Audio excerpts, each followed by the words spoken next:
లేదంటే seasonal fruit ఏదైతే ఉంటది లైక్ జామకాయ, papaya, water melon, Musk melon మీకు కొన్ని రెస్ట్రిక్టెడ్ ఉంటది ఇక్కడ. కాబట్టి ఈ ఫ్రూట్స్‌నే మీరు యాడ్ చేసుకోండి.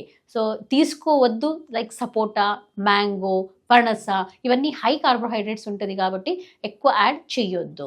సో, నెక్స్ట్ మనకు డిన్నర్. డిన్నర్‌లో వచ్చిన వెంటనే మీరు కంపల్సరీ జొన్న రొట్టె గానీ, చపాతీలు లేదంటే పుల్కాలు దీంతో పాటు ఏదైనా ఒకటి ప్రోటీన్ ఉన్నంత అంటే ఏదైతే మనకు శనగలు ఉంటది, పెసర్లు ఉంటది అవి ఏదైనా ఒక కర్రీ యాడ్ చేసుకోండి. లేదంటే ఏదైనా ఒక వెజిటబుల్ లైక్ బీన్స్, క్యారెట్ ఇలాంటివి తీసుకోవచ్చు.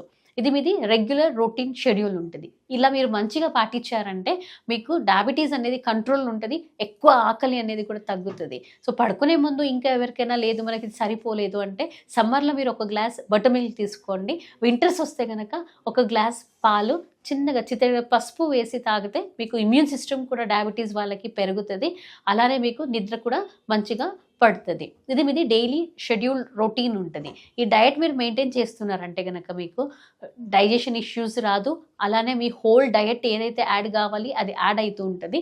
మంచిగా మీకు control with good healthy food diet management అనేది ఫాలో అయిపోతది.